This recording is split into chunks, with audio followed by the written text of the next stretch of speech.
तो नमस्कार, स्वागत है एक बार दोबारा से हमारे यूट्यूब चैनल सजग संसार में। एक ससुर ने अपनी बेटे की वाइफ को गला घोंटकर मार दिया।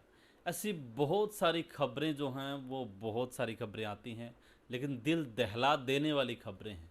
कोई पत्नी जो है वो अपने पति को मारने के लिए उसके बाइक में जीपीएस लगा देती है, ये भी एक नई खबर है।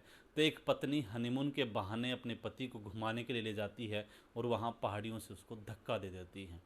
एक बाप अपने बेटी के रहने से उसको बोझ मानकर उसको गला दबा देता है, ये भी हमने पिछली खबर में दिखाई थी। और आज की जो खबर है उसमें एक ससुर है वो अपने बेटे की वाइफ को गला घोंट के मार देता है। खबर फरीदाबाद से है, लेकिन यूपी के रहने वाले ये परिवार है। काफ़ी वर्षों पहले ये फरीदाबाद के अंदर ये परिवार आ गया था। कपड़ा व्यापारी की जो खबर है, आराम से फरीदाबाद के अंदर एक कपड़ा व्यापारी अपने जीवन यापन कर रहे थे, लेकिन 21 जून 2023 को एक कपड़ा व्यापारी जिसका नाम अरुण है, उसकी शादी जो है वो यूपी के एक लड़की के साथ हो जाती है। बहुत ज़्यादा अच्छे तरीके से पैसा लगाया जाता है, लगभग 20 लाख रुपए जो है वो उस शादी में लगाए जाते हैं। अच्छा खासा पैसा लगाया जाता है। लेकिन 21 जून 2023 को जब शादी हुई, उसके कुछ महीनों बाद में ही दोनों के अंदर अनबन हो गई। अरुण और उसकी पत्नी के बीच में अच्छी खासा तालमेल नहीं चल रहा था। इसी की वजह से सितंबर 2023 के अंदर वो अपने मायके चली गई किसी बात को लेकर के। लेकिन अंदाज़ा यही है, अभी जो निकल करके आया है वो यही है कि अरुण किसी और लड़की से बात करता था। पैसों के लिए भी उसके ऊपर प्रेशर बनाया जाता था, लेकिन लड़की जो है अपने पिता से पैसे लेके आती थी, उसके ऊपर दबाव बनाया जाता था कि पैसे उसके खाते से निकलवा लिए जाते थे। सितंबर 2023 से अक्टूबर 2024 तक वो अपने घर पे ही रहती है। अक्टूबर 2024 में उनका समझौता हो जाता है और फिर वो वापस आ जाती है। लेकिन कुछ दिनों बाद में ही उनकी दोबारा से अनबन होती है। आखिरकार पंचायत के माध्यम से वो लड़की वापस आती है, लेकिन कुछ दिनों के बाद में फिर उनके बीच में अनबन हो जाती है। अब आखिरकार कहानी प्लानिंग ये होती है कि उस लड़की को मार दिया जाए। प्लानिंग में कौन है? जो लड़की है यूपी की रहने वाली, जहाँ पे उसकी शादी होती है, अरुण जिसका पति है, फरीदाबाद के अंदर परिवार रह रहा था, हालांकि वो भी यूपी के ही रहने वाले हैं। अरुण का पिता, उसकी माँ और उसकी बहन, ये 4 लोग जो हैं वो एक प्लानिंग बनाते हैं कि इसको यहाँ से ख़त्म किया जाए। क्योंकि अगर पंचायत में तलाकनामा होगा तो पैसे भी देने पड़ेंगे और हो सकता है कि बाद में इनको भत्ता भी देना पड़े। इस वजह से पिता ने ये सोचा कि मार कर हम इनसे पीछा छुटवा लेंगे। मनगढ़ंत कहानियाँ भी बनाते हैं, लेकिन हुआ कैसे, मनगढ़ंत कहानियाँ कैसे बनाई जाती हैं और प्लानिंग कैसे होती है, उसको आखिरकार मौत के घाट कैसे उतारा जाता है, इसके बारे में मैं आपको बताता हूँ। पिता ने कहा कि अगर बेटे का तलाक हुआ, 15 लाख रुपए में शादी में लगे थे और 5 लाख रुपए जेवरात के, 20 लाख मोटा मोटी है। उसके बाद अगर तलाक हो भी जाता है तो बाद में हो सकता है गुजारा भत्ता भी देना पड़े, तो हमें कहाँ से देंगे। हो सकता है बड़े बड़े पैसे वाले थे, कपड़े का व्यापार था, लेकिन उन्होंने सोचा कि कैसे ना कैसे करके इसको रास्ते में सेट काट जाए। प्लानिंग की गई, लेकिन प्लानिंग के तहत हुआ क्या वो मैं बताता हूँ। 15 अप्रैल को प्लानिंग होती है, यानी कि इसी साल, और अभी 20 जून के लगभग की ये बात है। तो 15 अप्रैल को प्लानिंग होती है कि कत्ल करना है, मारना है, और वो कैसे मारना है, इसके लिए उस ससुर ने प्लानिंग बनाई। 21 अप्रैल की ये बात है। पति जो ससुर था उसका, उन्होंने अपनी वाइफ को अपनी भांजी की शादी में जो है वो शादी में भेज दिया। उसके बाद बचे कौन?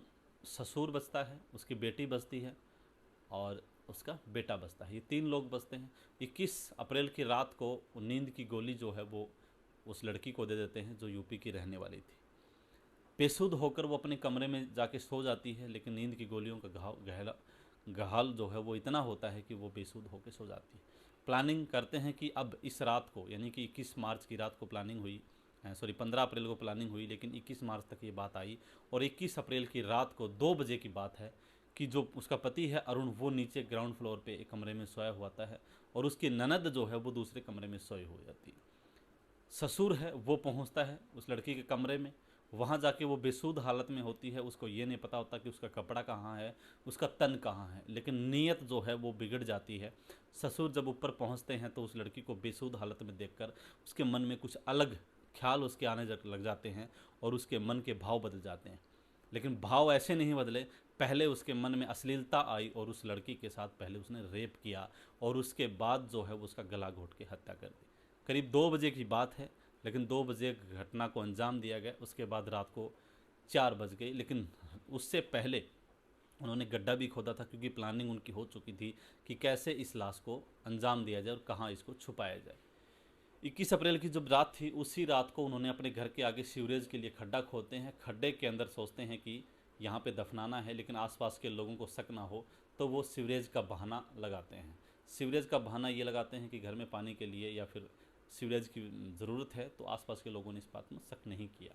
रात को 2 बजे वो अंजाम होता है। उस लड़की की पहरेदारी होती है, जो उसकी ननद होती है, बाहर आसपास देखती है कि कोई आ तो नहीं रहा है। लगभग 4 बज जाते हैं और 4 बजे तक आने के बाद वो ससुर है वो लाश को नीचे लेके आता है और उसके बाद गड्ढे में दफन कर देते हैं और तूता फुर्ती के अंदर उस मिट्टी को दबा करके उसके ऊपर मिस्त्री से सुबह चिनाई भी करवा देते हैं। फिर उन्होंने एक मनगढ़ंत कहानी रखी कि पता ना चले, तो उन्होंने वहाँ पे अपनी जो लड़की का पीहर था, मायका था, वहाँ पे कॉल किया कि बेटी जो है वो भाग गई है किसी दूसरे लड़के के साथ। लेकिन कहानी कुछ अलग थी, क्योंकि पिता को पहले ही शक था कि वहाँ पे जो है बेटी के साथ कुछ प्रॉब्लम हो रही है, तो उन्होंने इस बात का किसी पे विश्वास नहीं किया और लगातार उसकी जारी खबर जो है वो लेता रहा। लेकिन उन्होंने मनगढ़ंत कहानी बनाई कि बेटी जो है वो किसी दूसरे व्यक्ति के साथ भाग गई है। वहाँ आके पुलिस के अंदर उन्होंने अगले दिन 22 तारीख को जो है वो पुलिस में मुकदमा भी दर्ज करवाते हैं, लेकिन वो मुकदमा 23 तारीख को दर्ज होता है।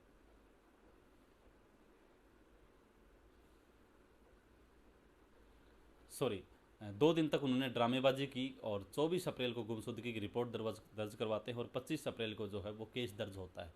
वहाँ मायके वाले भी आई, ढूंढा, लेकिन उनको ये शक हुआ कि हो सकता है कि मेरी बेटी का कत्ल कर दिया हो।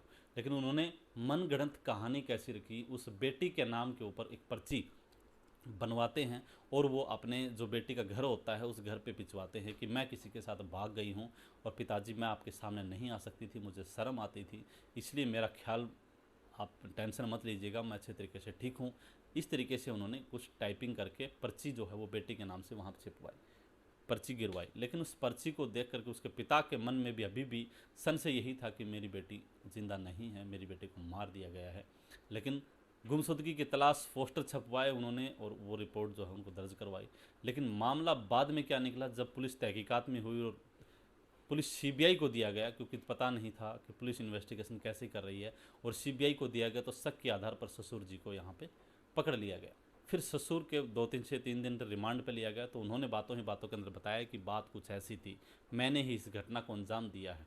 और सारा का सारा जो विस्तार पूर्वक मैंने आपको बताया है कि कब किस तारीख को क्या मैंने घटना की थी, किस तारीख को प्लानिंग हुई थी, वो सारी की सारी प्लानिंग जो है वो उस ससुर ने ही पुलिस को ये सारी की सारी जानकारी दी है कि इस तारीख को मैंने ये घटना की थी और इस तारीख को मैंने अपनी पत्नी को अपनी भांजी की शादी के अंदर भेज दिया था। शादी का बहाना था, लेकिन घटना करने के बाद उसने बताया कि पहले मैंने बलात्कार किया और उसके बाद मैंने इस घटना को अंजाम दिया।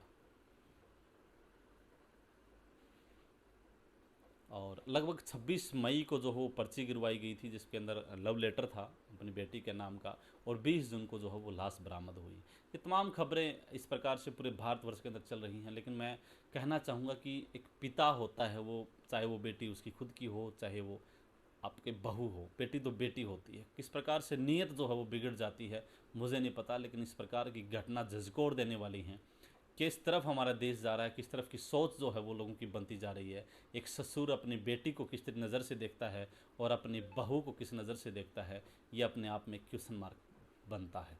क्योंकि आज के समय के अंदर बहुत सारी ऐसी घटनाएं जो हैं वो बढ़ती जा रही हैं।